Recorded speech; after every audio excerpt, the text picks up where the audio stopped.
Today on CityCast Denver.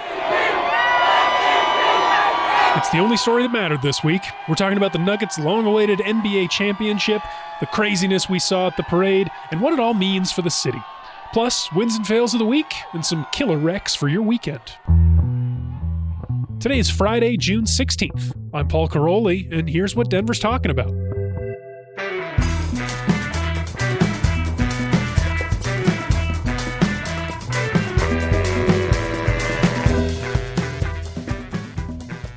Welcome back to CityCast Denver, the show about the city that's been conspicuously calling in sick all week. It's Friday. We're in the 5280 Magazine studios, downtown Denver. We just got back from the Nuggets championship parade.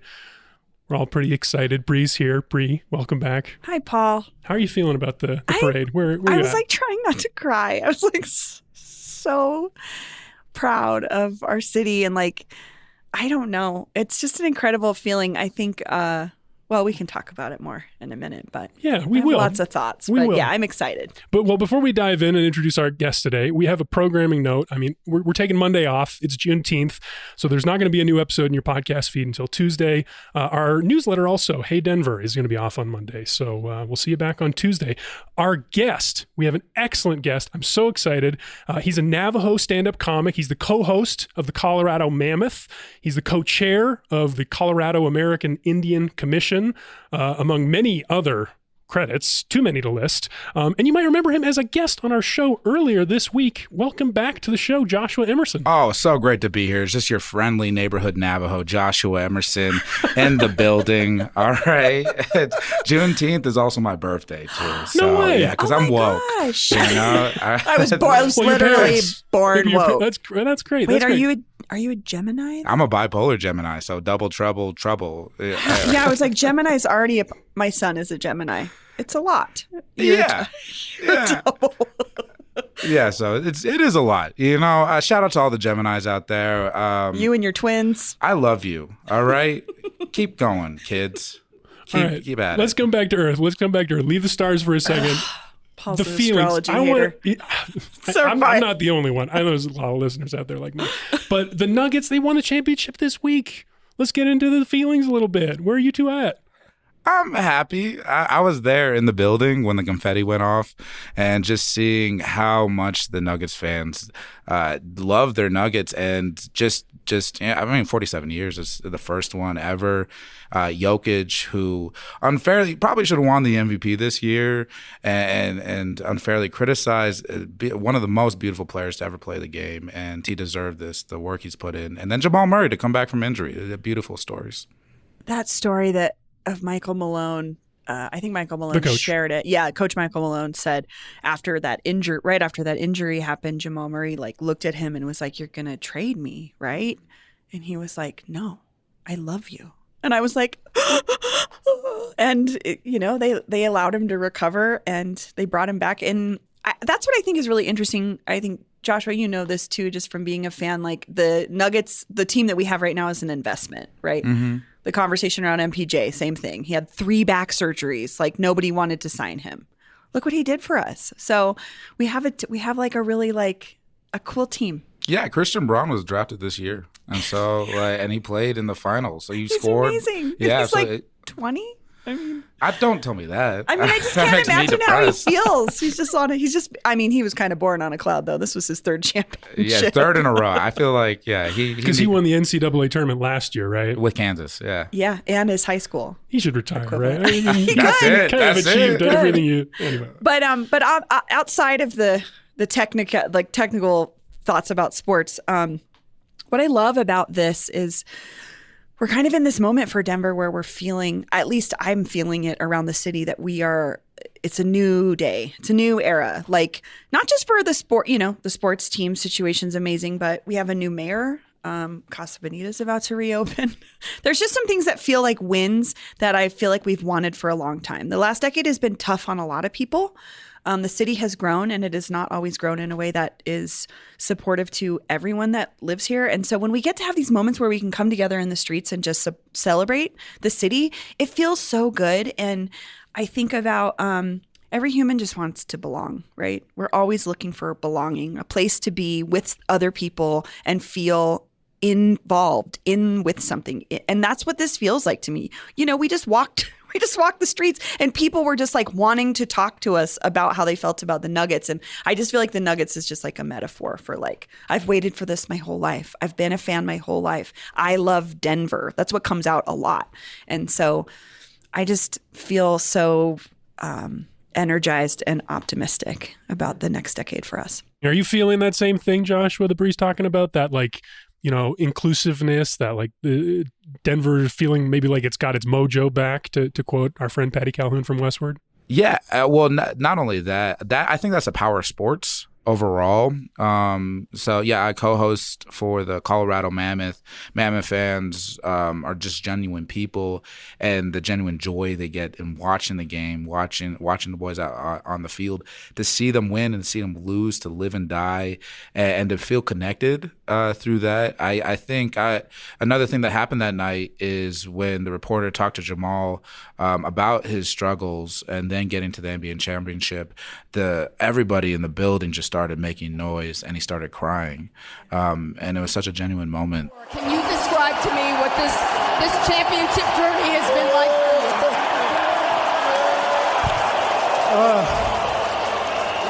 you? It's just an amazing feeling, you know. I blood, sweat, and tears to get back to this point. Everybody on my team in here, everybody on the floor believe in me to get back to myself, and we proved a lot of doubters wrong. And I mean, look at this.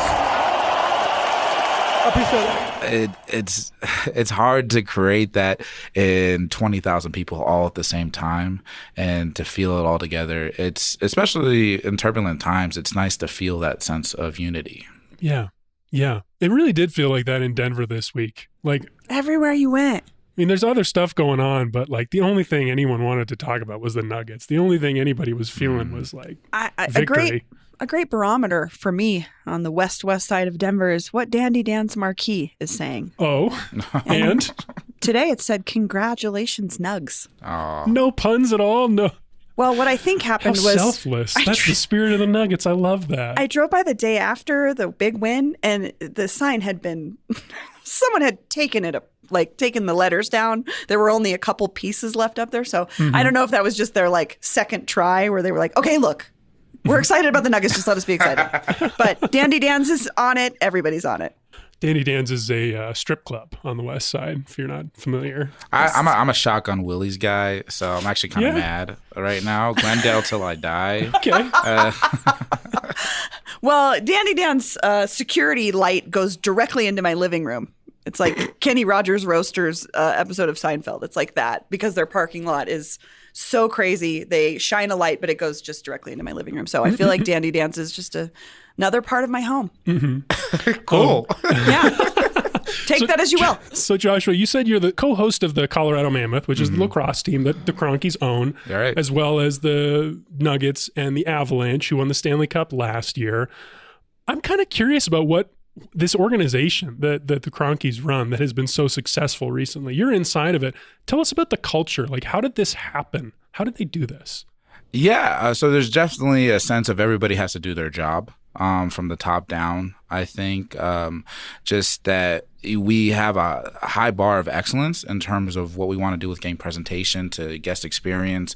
And then the players, the GMs, the coaches, everybody's in there to work. The Nuggets are a great example of building through the draft, cultivating players inside the building. People wanted to be there and work. I love lacrosse. Lacrosse is a game that's played by preppy white boys, tough natives, and Canadians that got lost. And it's just and there's people who are season ticket holders of the Mammoth are so proud to be season ticket holders. So there's just a sense of that people are proud to be of Denver, especially as a transplant city. It's really cool to see people, even the transplants that have lived here 10 plus years, have ownership of the city. I include myself in that. I grew up in Phoenix, and coming here to Denver, I'm starting to really feel more and more Denverite.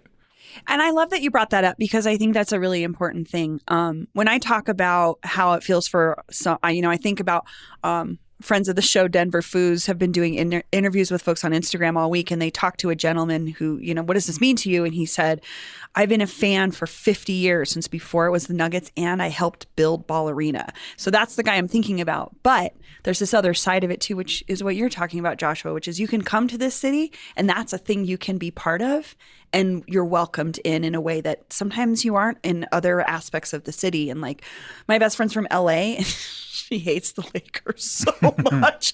She's been in Denver for almost 20 years. She's like a Nuggets fan till she dies. Also, Allen Iverson is like her guy. But like, it's a thing we can all be a part of and have a conversation about and have memories about. And you don't have to have grown up here. And that's what I really like about it. Jokic is greatness, Yes. And so if you love greatness, you love Jokic. All you got to do is buy a knockoff T-shirt on the side of the road, and you're in. It looks great, by the way, Bree. Thank you. You want to tell us about your T-shirt, Bree? Okay, so my friend Thad, who's been on the show before, he's really good at finding bootleg stuff, and his wife came into our watch party the other night wearing this crisp white baseball jersey, but it has this crazy collage of Jokic pictures. And screen there's printed. 4 Jokic's. Yeah, it's a lot of his armpit, is what she said. She was like, "This is my Jokic armpit shirt," but he's got a good looking armpit. It's just such a crisp shirt, and I was like, "Sarah, where did you get that?" And she's like, "Thad found it. This guy at Colorado Boulevard and MLK was selling them." I had gone to Federal and 44th. I went to Federal and Hampton. I went to Evans and Colorado Boulevard. I had been to all these places, and I went all the way back to that one to get this jersey, and I'm so glad I did. Yeah, it's great. It's great. What other favorites? I mean, I know there's been a bunch of these. Josh, do you have a favorite knockoff T-shirt you saw today? Well, there's this hot pink one. It says Denver Champions. Our producer Olivia is wearing this T-shirt right now. Jerseys with no heads. Great. Jerseys with no heads. It's so ugly, and no, I'm kidding. It is so ugly. It's beautiful. Yeah, that's what it is. It's kitsch. You know what I mean? It's very kitsch forward. You're wearing a legit jersey, though. Let's be honest. Yeah, I got a Murray jersey on with the NBA Finals patch on the back. I'm official. I'm fresh to death right now, which is tough. But I'm very. I've been in the building for 2 years. Okay, I watched these boys grow. I saw him get injured. Okay. See, you feel ownership, right? You're a Phoenix Suns guy, which we won't talk about. But Devin Booker's my dad. All right. But you do love the Nuggets, and I love that. Yeah. But we can all share that. Can we talk about Jokic for a second here? Because he's like the most unlikely superstar, right? Just his attitude, his personality. Because he's getting a lot of heat for being I watched the post-game interview. I understand why people might say he seemed like he did not care about the championship or the game of basketball. When is parade? When is parade? Thursday. No. I need to go home. Oh, he cares so much. He has the same warm-up every game at the same time, and he does the same things, and he has so much joy in the way he carries himself. He cares a lot, but he also, I think he understands that it is a game, and the beauty is the relationships we create along the way, the friendships. I think it's about the game, too. I find the post-game interviews weird. Usually awkward, especially if someone's lost. They don't want to talk to you. Or when they ask them really bizarre questions about like how many times they've failed at something. Like if someone, okay, think about this, Joshua, you do a set, you come off your set as a comedian and someone's like, hey, I need to interview you. So that first joke you did really bombed. Oh, we fighting. Do you want to talk? You know what I'm saying? So like, I feel like I almost appreciate his attitude because he just doesn't play into any of that. He's not like, yeah, we came out hard. We had our team, whatever going, like all the blah, blah, blah they say. He just is like, I don't know. It's fine. We played. You saw what I did. What do you want me to do? And like what I loved though is like we have to remember he wants to go home. All he was saying was he wants to go with home. his horses. Like, he loves Denver, but like maybe he wants to see his mom. Nicole, guys. Are you excited about the parade? It's gonna ruin my have to. Though to be fair, his brothers were on that fire truck with him, having the time of his life. And at least for them, they bring a little bit of the the showmanship that he doesn't want to have. I love the Jokic brothers. I do too. That is my favorite story of the whole thing. Is these two equally giant Serbian guys who follow him, go to every game, cheering him on, like you were saying, Bree, like lifting the coach up above their heads. I cried. I got myself a Jokic T-shirt because I hope that someone mistakes me for the fourth Jokic brother on the street. You're tall. The nerdy one. You gotta get muscles. They're very muscly. They all are. right. They are really muscly. Well, But all that to say, I also want to acknowledge that a lot of the national media has doubted the Nuggets for a long time. And so sorry, we won. Sorry. Oh, maybe man. our star player doesn't really want to have to give you the time of day because you haven't been that supportive or thought he was going to be a star. And we knew he was going to be a star. So sorry. I'm happy for the Nuggets fans. I really am. Me but too. The victimization of Nuggets Oh, I know. fans, this whole I do. like, Hey, look, the refs don't like us. What can I do? yo, that last call though, the very last call with Aaron Gordon getting called for a foul. That was, I hated that. And There's so, some truth to our victimization. it's all water under the bridge now. It is true. Whatever. We won. So good for you. thank you. All right. We're going to take a quick break, but I mentioned that we were at the parade. We're going to play a few clips from that before the break, probably some explicit ones. We had lots of fun out there. But then we're going to be back with wins and fails of the week.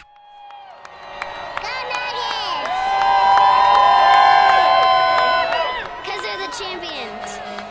How long have you guys been fans? Lifelong. Born, baby. Yeah. I remember my first basketball game was at Big Nichols Arena. Michael Adams and company. I mean, it was good. Those are the days. Pies are up here. Don't look at my jugs. Mine's Michael Borger Jr. Michael Borgen. Beautiful. Aaron Borgen.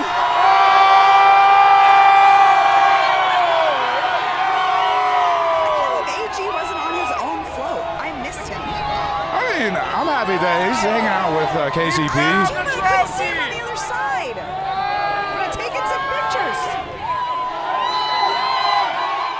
You guys grew up here? Yes, I grew up in Pagosa Springs, so it's like down south, yeah.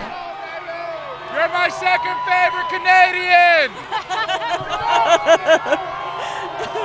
You watched the last game? It was so fun. I was there, yeah. Shut up. You were there? I was there. Yeah, I think it's fabulous, you know. I just loved how the city of Denver's turned out for this event. It's just fabulous. We ran it back last year with the Avs. We're going to do it again next year with the Nuggets. This is Ballerina territory, Kroenke territory. Nuggets, Avs, we running this shit. Yeah, you running it? Shit. Okay, I like that. Oh, shit. Dynasty mode, not only Nuggets, Avs. Fuck it, let's run the Mammoth too. Oh yeah, that's right. Hey. I recognize. Oh, yeah, let's go, baby. Hey, Mammoth all day. I got you. You know that I told that I don't want to stay on parade, but I fucking want to stay on parade. This is the fact. Yeah, this is amazing. This is we're all gonna remember this our whole lives, and when we see you guys that came out of the streets, and actually this one is for you. We love you, Denver. This one is for you. Thank you, guys.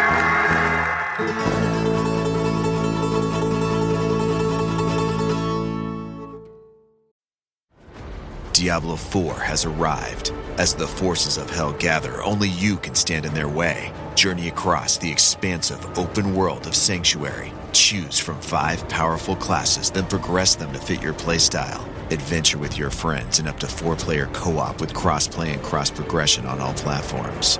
Welcome to hell. Diablo 4, available now. Rated M for mature. Tap the banner or visit this episode's page to learn more.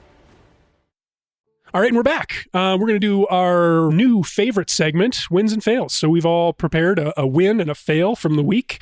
I've got a feeling I know what some of the wins are going to be, but who wants to start? Let's do fails first, so we can end on the nice stuff. Joshua, Bree, you want to start with a fail? trying to decide. I'd also be happy. You should go, Paul, because I can't decide what I want to do. Okay, because I'm really eager to hear your take on this fail, Joshua. Okay. Mine is Trinidad. The city, or the town in southern Colorado seems to have lost a bit of luster recently. Business Den reported this week that Grandma's House Brewery, the Denver brewery on South Broadway, that opened a couple of years ago, back when there was all this buzz around people moving to Trinidad, like creatives in Denver moving to Trinidad. Dana Crawford, the historic preservationist, Kayvon Kalabari, the former mayoral candidate, weed magnate. Everyone was like, Trinidad's the next place. And there was all this interest in developing this town into something bigger.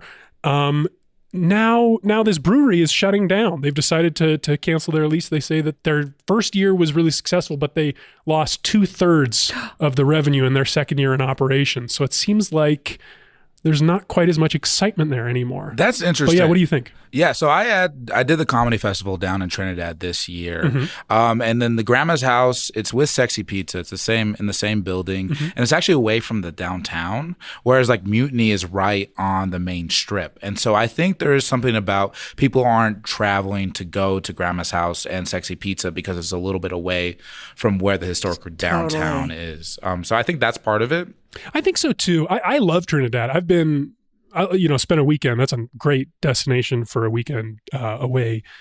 And I think you're right. It is like maybe 2 or 3 blocks off. And once you get off that main drag, it's not there's not as much activity. But I don't know. I mean, do you have a sense that people are still excited about it down there like they were a few years ago? I mean, the Dad's Lounge is still really cool. They're still bringing in it's the same people that own the High Dive up here in Denver. And so they're still able to bring in really interesting acts through there. I love the history with the trans community in Trinidad. I think that's something that you can't buy. And so I think there is a possibility that they can continue this, but it is kind of sad that Sexy Pizza and Grandma's House might be leaving. Yeah, it is sad. I think Sexy Pizza is going to hold on because that's Kayvon's thing, and he's really, really, I think he bought a place down there. He bought a bunch of stuff down there. He bought a ton of stuff. Yeah. He's working in Raton now. He's working on a theater in Raton, New Mexico. It's a beautiful theater. Anyway, something to keep an eye on. How about you two? What do you think? Joshua, you ready for a fail? Yeah, my big fail. I'm a big Suns fan, and so my big fail this week is the Nuggets championship. It's really tough to watch another franchise win their first the NBA championship, and you guys bought KD, and you were like, "Oh, well, we bought this guy. We can do it." Okay, no, first of all, Book and KD is a great duo to build around. I love Mikal Bridges. I love how much Suns I'm getting on this podcast right now. All right. Okay. So your fail is the Nuggets championship. That's great. Bree, you wanna what's your fail? Oh man, I kind of went back and forth. I think there were multiple shootings this week. Oof. And it's just a continual reminder that our legislators are still not able. Some of them who are trying to do work to solve this problem are getting nowhere, and it just sucks. It just sucks. It was like the shooting downtown. There were 2 shootings downtown.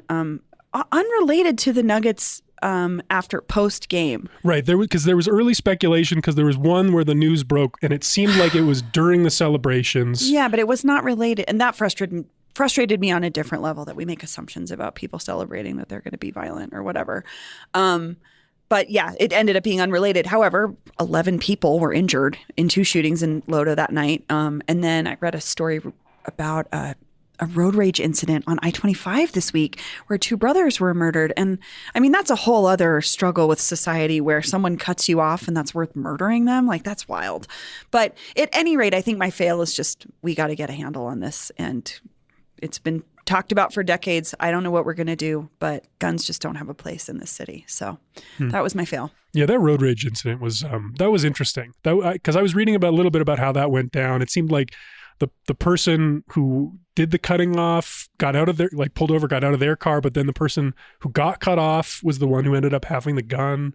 I don't know. I'm a little shaky on the details, but the road rage is interesting right now. We should dig into that more. I'm so curious because I feel like it's hard. It's one of those things that feels anecdotally that you see it more often or you experience it more often, but I am wondering if it's just become more of a problem in Denver in the last decade. It's interesting because sometimes I feel like road rage is a part of Denver's culture. You know what I mean? And you don't want to add the violence to.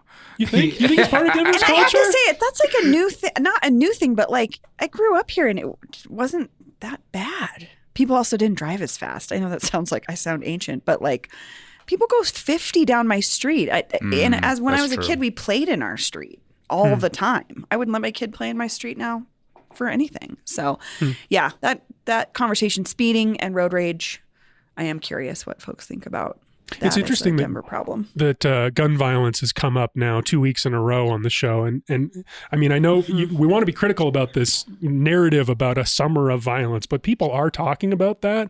Joshua, I wonder, what do you think about that? I live right next to East High, and that we've had 2 incidences there. I was outside, and I heard Luis get shot. Oh my God. And so It's just very sad. I remember during COVID, during the Black Lives Matter protests, I got shot with rubber bullets by the police here. And I was always a person that was brought up to respect institutions and the idea of a monopoly on violence. And it just feels like there's not a monopoly anymore, and that violence can go anywhere. And I talk to people, and they're scared to put their children into public schools. People are scared, and that makes me really sad. That we're at a place where living next to a school is now, it can be more dangerous than not living next to a school. That's a weird world to live in. I never thought about that, but that's a really good, that's an accurate way to put it, especially considering what we know, happened at East in the last year. Well, let's turn this ship around. Let's talk about some fun stuff here. Wins. Let's do a round of wins. Who's got a win? I got a win. So just as I went on Wednesday night to the Museum of Contemporary Art. Indigenous Absurdities is the new exhibition. Super fun. Really interesting. The best use of condoms I've seen in a long time. So yeah. Wait a second. Take that as you will. Oh yeah, listeners. go to the exhibit, okay?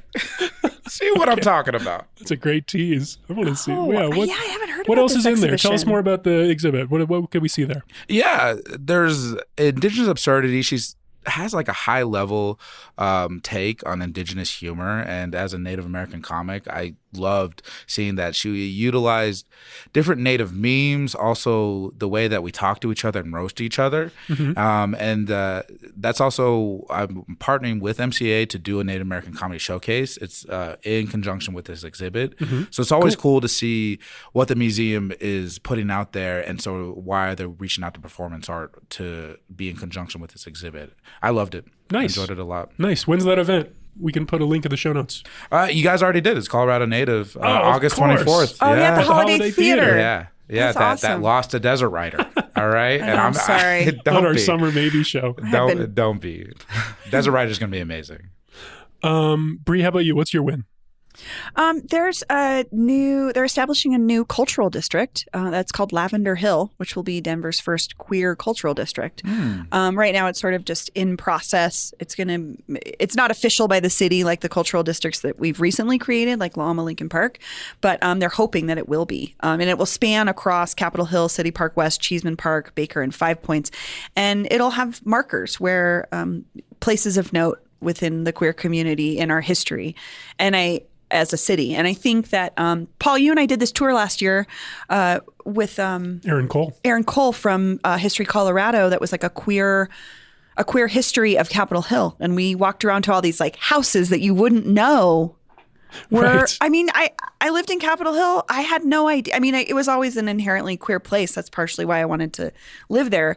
But I just think in the age that we're living in right now, this really bizarre backward BS that's happening where we're actually rolling back people's rights within the queer. I mean, just like stuff that just doesn't feel, how is this happening in 2023? The fact that Colorado is not only really trying to create itself as a safe haven for queer folks, but we want to announce it, I think is really special. And also what these things do is it's not just a piece of signage, it's also a signal to folks. This is a safe place. Like no one can guarantee safety in any city, but at least we're acknowledging that this is something that's important to us. And so I'm excited to see where Lavender Hill goes, what that ends up looking like. And again, as I always say, I love that my son will grow up and be able to know that as part of the city. Yeah, I'm with you. I remember that tour. I think about it all the time whenever I'm in Capitol Hill, because it was true. Like we would walk past like apartment buildings and she would say, oh yeah, upstairs in that house, that was where this person founded this group that went on to,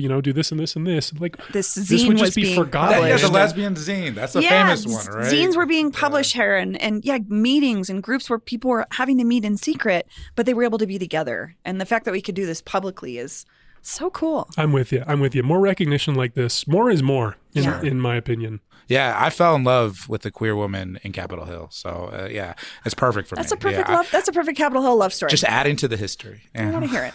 Yeah, how'd that story end? How'd that go? Oh, we live together. Okay. Yeah. People forget to wish her happy Pride. I feel guilty about that. But what do you think about the name Lavender Hill? I'd never heard that before. I hadn't either, but I like it. It's like, I love the color lavender. I think it's just like a beautiful, and also lavender is a beautiful flower. It's like, I don't know. I thought it was really nice. Mm-hmm. Lavender Hill. I wonder how they came up with that.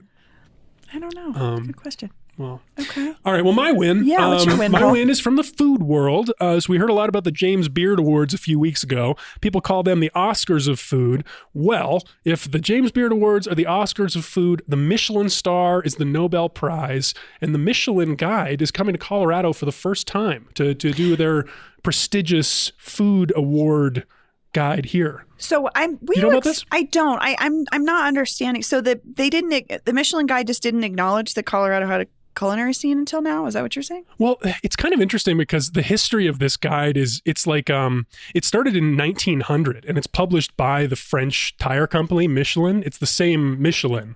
And what they did is they would publish these guides as here's a place you could drive to. Like, this is a restaurant that's worth your time, or like, this is an exceptional restaurant. But then the guides eventually became more popular and more authoritative over the 100 years. And it kind of became its own thing. So what they do is, they'll like recognize a place has some culinary community of note, and then they'll send their inspectors, which is what they call them, to go and eat around and try all the restaurants, and they'll give out 1, 2, or 3 stars to the places that they think are, deemed worthy of these super prestigious. And it's normally like hoity-toity fancy places, but they also give out what they call the Bib Gourmand, which is more about value. So it is possible, as many people commented on this article this week, that Casa Bonita could get a Michelin award, a prestigious Michelin And award. you got to think all the national media that Casa Bonita is getting is part of the reason why Michelin's coming Perhaps. out. Perhaps. My friend just got a reservation to Casa Bonita. No I'm way. very jealous. Yeah. Shut up. Isn't that annoying? It's not annoying. I want everyone to enjoy it. I just I've am never dying been. to get in there. What? I've never been to the old one, so. Oh, we should go there once it's Really? open. Yeah, we'll take you. Oh, It'll absolutely. be fun. Sopapillas, that's all I hear. I would love to give you a tour. You won't be as annoyed as everybody else who's already had to be on the tour with me. Hey, maybe you'll get the invite first. You can take us. I know. How about that? That's true. That's true. All right, so we got one more thing for you before we end today's show, but we're going to take a quick break, and then we'll be back with some weekend recommendations.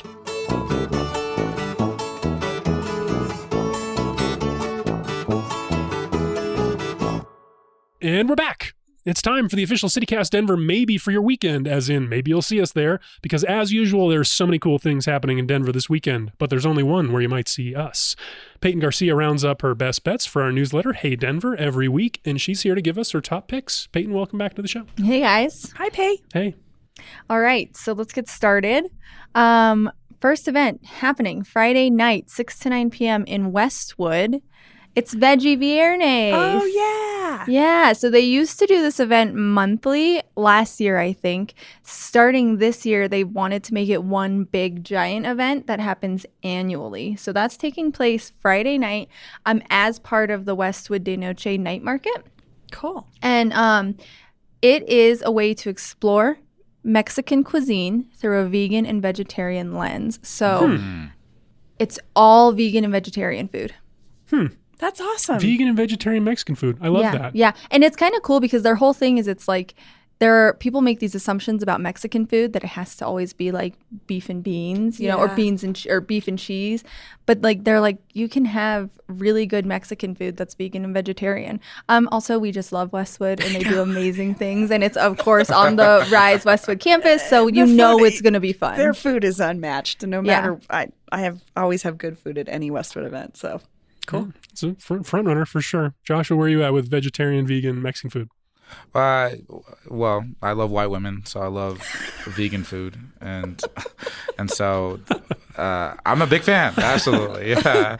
I think there a lot of the good flavors of Mexican food I think can be just carried over. I don't think there's you don't need the animal product to have that, just like sense of spice, and I love matzah.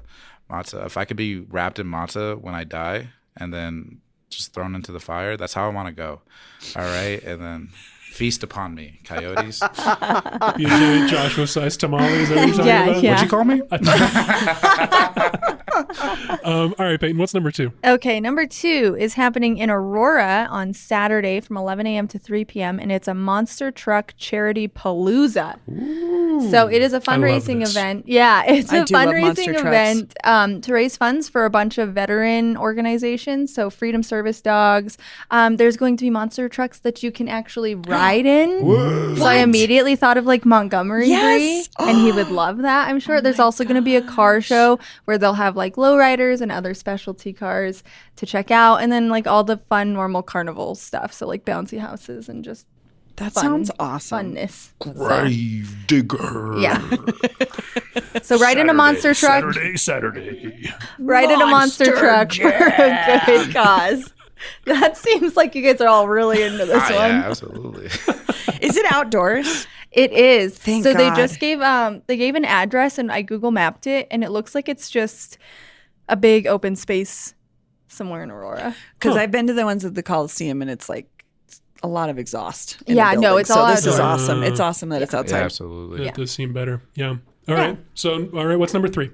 Okay, number 3, the Cherry Blossom Festival, happening for the 49th year at Denver's historic Sakura Square.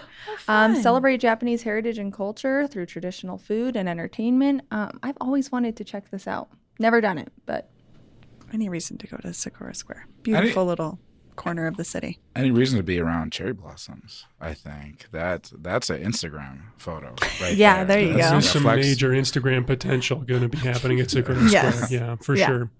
Yeah, that sounds fun. I mean, Sakura Square is cool. This is a good festival. I've been to this. You get like little arts and crafts and, eat Japanese food. Also eat delicious food, yeah. Oh, gosh, 2 weeks ago. That reminds me of this thing we recommended 2 weeks ago that we didn't address on the show, this immersive Japanese convenience store. I think it's still going, so it's worth talking about at the Dairy Block. Do not go. Convenient is what it was Why called. not? It is a scam. It is so bad. Paul got scammed at the immersive. You're mad. This is the most. I could have told I you, showed Paul. up at this thing and it was like, I just let all of our listeners down. I pushed for this. We recommended this immersive Japanese convenience store. It sounded so cool.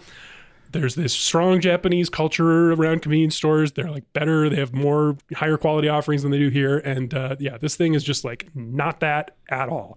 So if you want a better Japanese experience for this weekend, check out Cherry Blossom Festival, where you won't be scammed probably. Probably. I mean, I've never been, so it's gonna be good. It's fun. It's fun. Okay, it's a good one. That's a good option. What's number 4, Peyton? Okay, last one is the Juneteenth Music Festival. I have to mention that that's happening Saturday and Sunday. It happens in 5 Points. It's an annual celebration with music and parades and a marketplace. It's cool. It's happening. Love that neighborhood. Yeah. Yeah, I love it. And it's supposed to be like Juneteenth. Overcast, so not so hot and sunny. Yeah, that's be nice. Typically my issue with the Juneteenth festival is it just gets so sweaty and I just can't take it. But I think it'll probably be great. I was down on Welton Street a couple weeks ago to check out this new bar, the Marigold. Have you all heard about this place? I've heard of it. Yeah, you been there? Yeah. It's They really sell cool. plants there too? Is that it's the like thing? a plant themed bar. They sell plants. Mm-hmm. Cool. It's a great crowd. It's fun. Yeah. You been there too? Yeah, I went there. I was like, you guys want a comedy show in here? What do you know what this bar needs? It's a comedy show. Yeah, so I did that about 2 weeks ago. But I thought it was beautiful. Yeah, it's really, it's like, and it's right across from Rosenberg's, and it's just like, it just seems like there's some new businesses opening up on Welton Street. It's kind of fun vibe. Cool. Awesome. Yeah. All right, what are you guys thinking? I mean, I'm really sold on the monster trucks, I'll be honest. Monster trucks. Monster trucks in Aurora? I want to ride a monster truck. I know getting to ride the monster truck is really the selling point to me. Over vegan, vegetarian? I was going to say the other one. I'm very spoiled. I can kind of just wander over to Westwood whenever You can't breathe. That's not how we play this game. I know. I know. Veggie Béarnaise is really the one that like piques my interest. I mean, I'll always go there. When would I ever say no to Westwood? Joshua, do you have a pick? Veggie Béarnaise versus monster trucks? I'm gonna go to both. We got to pick one here. We need one. I'm going to the vegan Mexican for sure. All right. I'm bringing my white girlfriend. So I like that. I want to do it. Me too. Veggie Béarnaise. That's the one. I think that's it. Okay, let's do it. And there you have it. The official CityCast Denver maybe for your weekend, but there's way more where that came from. Peyton's got plenty more recommendations in our newsletter, Hey Denver, which you can subscribe to right now by texting Denver to 66866. Normally I say goodbye, but Joshua, you got so many things going on. Do you have an event coming up you want to plug or something you want to get our listeners' eyes on? Well, my birthday. No. Just Juneteenth. Juneteenth. No, I will be a part of, it's called Daddy's Day at the Crypt. I don't know if you guys have been to the Crypt. It's like a Gothic bar on 17th. And it's going to be a drag king show. And then I'll be doing comedy at that. So that'll be on Sunday as well. If you guys aren't doing anything, come see some drag kings, throw some tips in the air. Oh, it's Father's Day. It is Daddy's Day. Exactly. Got Nice. it. Yeah, That's fun. Like it. That's pretty good. Yeah. All right. Well, Joshua, Bree, Peyton, thanks so much for joining me today. Thanks, Paul. Yeah. Bye.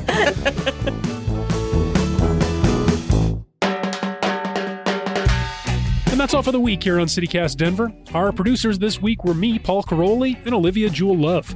Peyton Garcia writes our morning newsletter. Bree Davies is our host. Our music is by Los Mocachetes, with additional mixing by Tyler Lindgren. If you haven't already, subscribe to the show wherever you get your podcasts. Follow us on Twitter or Instagram at CityCast Denver, and tell the Michelin Guide Inspector about us next time you see him. You can sign up for our daily newsletter, Hey Denver, by texting Denver to 66866 and learn more about us at denver.citycast.fm. See you next week.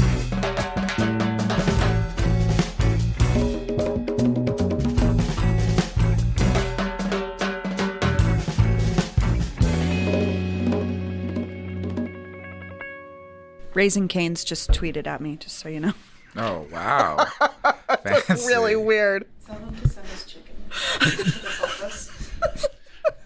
What's the occasion? Yesterday I tweeted I'm crying watching MPJ and KCP high five all the kids waiting for them at Raising Cane's. I finally understood people who are emotional about their sports teams because I am one. And Raising Cane's responded, "It was so sweet."